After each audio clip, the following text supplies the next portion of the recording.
2071, good luck. We've not played before, no head-to-head score. We get black for this one. Do we stick to our normal carrow or do we mix it up? Let's play the normal carrow. So our opponent nearly 1,000 games rapid, so very, very similar. I've done just a little bit over, just over 1,100. Okay, so he comes forward.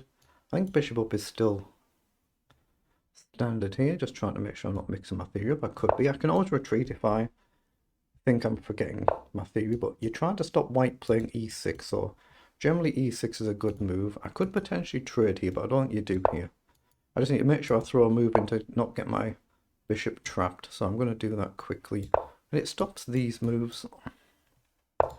Okay, now we're going to trade and we're probably going to go c5. I could develop the knight first, actually, couldn't I? I could develop the knight. It limits my bishop, but my bishop's not going to come out in a hurry anywhere.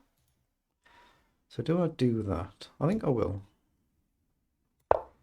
I've still got the option to potentially trade. And I'm just looking to play c5, but we could bring this knight here and this knight here if we end up being the one who takes the bishop. Okay, I think I'll take, and I think I'll go here. Now, if queen comes in, we can always block. But I'm actually looking at this knight to go here and this one to come this way, so we'll play knight across and this knight here to try and just gently pressure the pawns, get developed. Okay, do I take? I think I'll bring the bishop up first. I was trying to make sure I can castle like my opponent has done. Okay.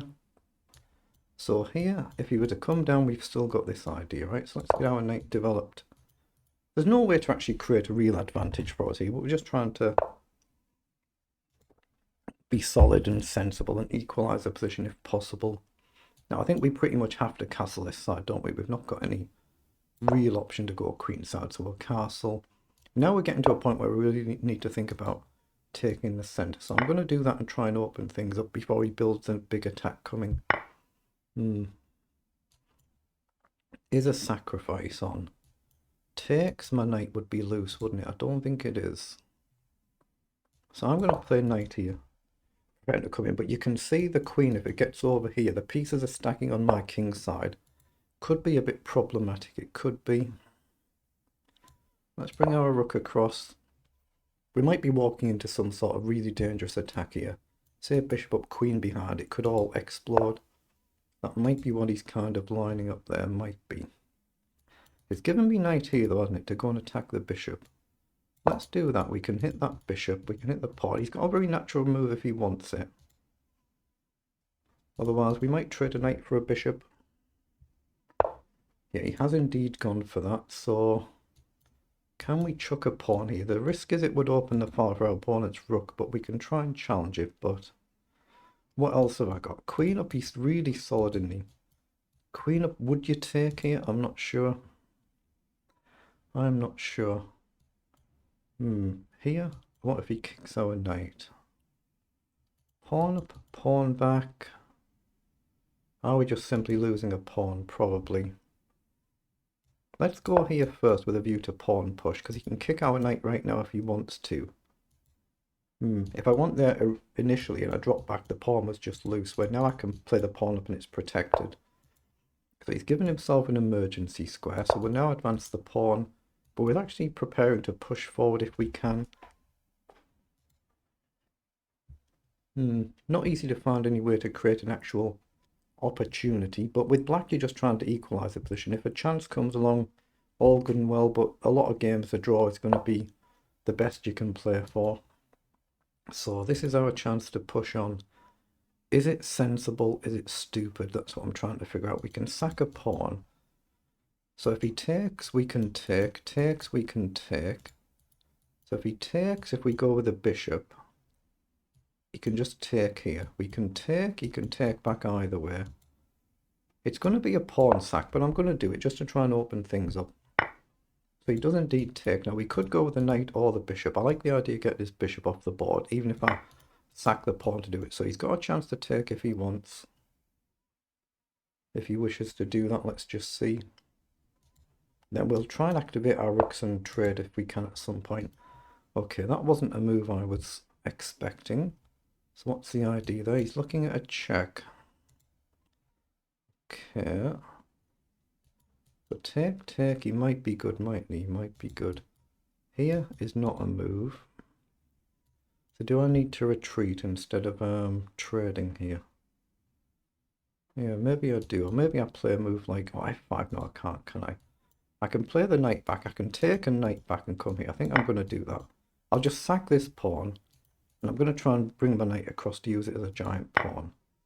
So here, check, takes, knight somewhere and hope for the best. Not a lot else to do, so let's bring the knight across somewhere. Check, probably have to, well, I have to take because it's a checkmate in one threat if I don't. So here, if I move the king, it's actually checkmate, so we're kind of committed, we have to take. He's grabbed the pawn. So where do I want my knight? I think I want the knight here. And now we are able to take if he comes in. And then we just need to figure out, can we charge this pawn? Can we charge the rook? We can definitely charge the rook. And it seems sensible, doesn't it? So let's do that. And we have to try and get our pawn back if we can. Not easy. Oh, we're a minute and a half down on the clock again. You'll see that's a general running theme in my rapid games. I tend to be a bit slow, especially at the start of the games. I'll just bring my fan across. Oops. Some days it's quite mild now because it's spring here time. Other days it's still a little bit cool. So what's he done, king up? So I've got like a little cooling fan and a heater on the desk. So what we're going to do, how do I create any chances? My queen is misplaced. You don't want to leave the queen all the way over here. There's no way to create any opportunity, is there? So can I play a rook across preparing this? But you need a lot of moves. You need 1, 2 moves, then you need to shift the knight. Yeah, I don't want to leave the knight here. So, but where am I going to go? Where on earth is the knight going to go? I don't want the knight here. Queen up. You're putting gentle pressure on, but that's all it is. Let's do it. Let's bring the queen forward. So it's in our opponent's half, but I've not actually got any real threat. I still need, say, 2 moves before we'd even threaten the pawn. And I guess you can just play a rook across, but... Oh, he's played knight back. He's happy to trade the knight. Okay, I'm happy to see that. There isn't any trick, is there? No, I'm happy to see that. I can activate my rook now. He's got rook coming behind, but... So rook here, rook behind, queen here. Not really doing much, but we could try and activate our knight. It's got to be sensible to come here. If he pushes, we can at least take. And maybe try and redeploy this knight somewhere more useful now. So knight here to go here. It's still not creating anything though, is it? What do we do?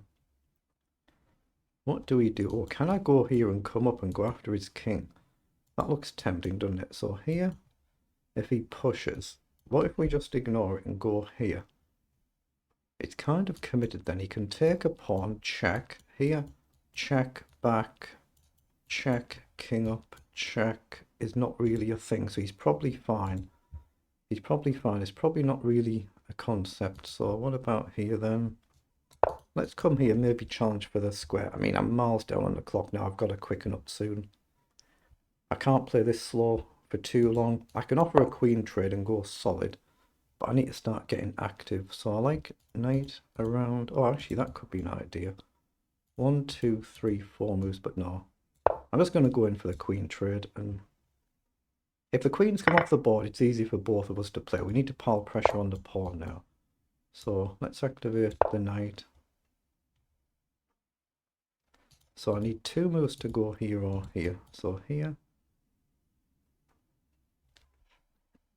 It's easy for our opponent to play it as well, of course, but at least, you know, I'm miles down on the clock. I've got to start playing quicker. So threaten a check. So it threatens a check and win the rook. So he's seen that, so I can go here. Oh, can I take anywhere? Because he can't actually take, can he? I take the rook. So that might be the mistake I wanted. He can't take because I take the rook, so I've got a pawn, and then hopefully I can drop the knight back. If he takes us, we can take back. So he's gone back over, so I can check. I can go here. He can guard. So I like the idea of going here, hit the pawn. But I'm under 4 minutes now. Opponent's 6.5. Or I can check there, or I can take first, I think. Oh, sorry. I just banged my cup into the microphone. The microphone is just to the side of me there. If I take and he takes, I can check and collect, but my rook might be at risk of getting trapped. But it's the same idea if I check here first and then take.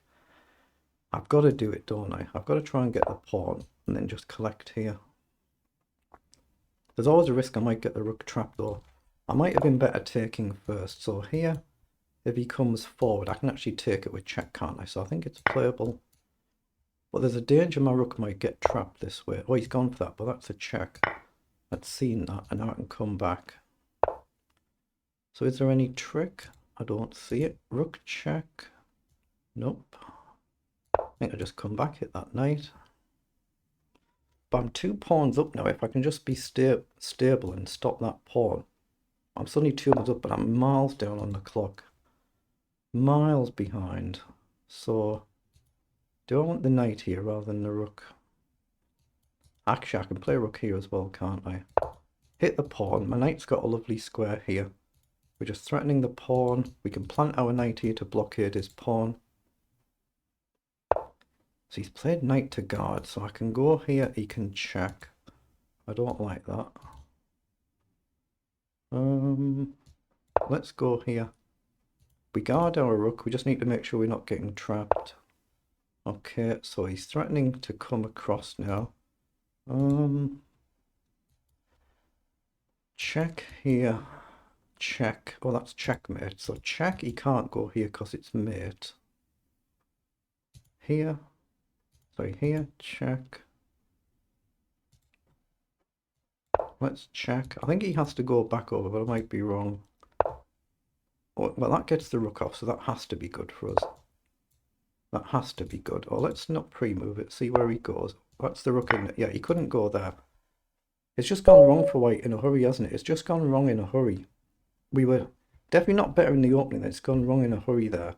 Okay, let's see what it was in engine speak. We pause so we don't accidentally start another game. We have 44 moves, and they're the move times for both players. I was miles down on the clock. Miles behind. So let's just see what it was in engine language. See what we've got to learn from this one. There's always something to learn from every game you play. So you see we're a little bit worse here. But it's at amateur level, that's kind of level. Yeah, we're a lot worse. There's been a blunder here. And we blundered back by not punishing it. So we've missed something here. That's move 26. Opponent has blundered and we've blundered back by missing something. Otherwise, it's just essentially level. And then we've gained the advantage at move 37. So 87 and 81 on the accuracy. You see a number of blunders each, but that's probably going to be the key one. Move 26. And we've taken on D2. Let's have a quick flick through. You see nothing being flagged from either side in all through the opening. Just decent play from both of us. So this was all good from both sides. So instead of bishop c3, the engine wanted the bishop to go back to c1. So the engine wanted you just to calmly retreat there. That's kind of like, you know, that's more like an engine type move, isn't it? We should have pushed the pawn forward immediately here. I was seeing this concept of kicking the knight. I dropped back and I lose a pawn, but it was actually the right move to play. Just go for the immediate b5. Okay, so let's whiz through to these blunders then. So knight g6 is a blunder, and I should have gone across to challenge here. So I've blundered here, and it's suddenly better for white. Oh, he's got a spectacular sacrifice. So if he takes and I take, he takes here and puts immediate pressure on for a checkmate threat, plus also a knight check here. So does it give the full line? We take, queen takes, we guard the checkmate threat. The knight check is still good. But we have to give the exchange back because it's a mate threat if you step across. But obviously if you don't see the whole line, you don't play it. But that's what we should have done. And white ends up a pawn up and we've got a completely, or 2 pawns up. 5 against 3 and we've got a messed up structure. So that's what should have happened. So that's why our opponent has a technical blunder, because they just haven't seen that. And then we've got one coming up here, so let's have a look at that. So this is where our opponent's blundered with knight to d2, so we've missed something here. We had to play queen to d1 with a pin from behind. Okay. f4. Oh, you move the rook across and you can pile the piece on. You can't move your knight without losing your queen. Your queen needs to guard your rook. Everything needs to guard the knight, so the rook shuffles, the rook comes in, the queen moves, and you just give up the knight. Okay, I didn't see that, of course, which is why I didn't play that. So that's why we've got a blunder there, just for that one move. And then it turns on move 37. So this is all good from both of us. So that was a mistake. So it was good to take the pawn. We spotted we got the pawn there, but it's still balanced here, just marginally better for black. It's still balanced. Now, I did wonder here, didn't I, whether I should take first, and then if you do this we can check and collect, but I went with the rook first. It was okay. And then the blunder here was f3, so knight takes was good. It's just a free pawn. Our opponent maybe didn't see that was hanging. And then we're just maneuvering around here. Yeah, here had to drop back here, because if you go here, we've got rook across and it's checkmate. The king's got nowhere to run to. And it'd be the same if you go here. Rook can come across. You can run here, I guess, can't you? So you could have maybe gone there, but it's a mistake. It looks like you had to go back to d1. Then we've got rook back to e3. So if you go to d1, we need to come back. You can go back there. And then we just play king h7, a slow move. So if opponent finds that and that, then we've not really got anything there. We're just 2 pawns up. But this way we've got a check and you couldn't go next to rook to guard it. So a little bit of luck thrown in that as well, but it is what it is, a good game.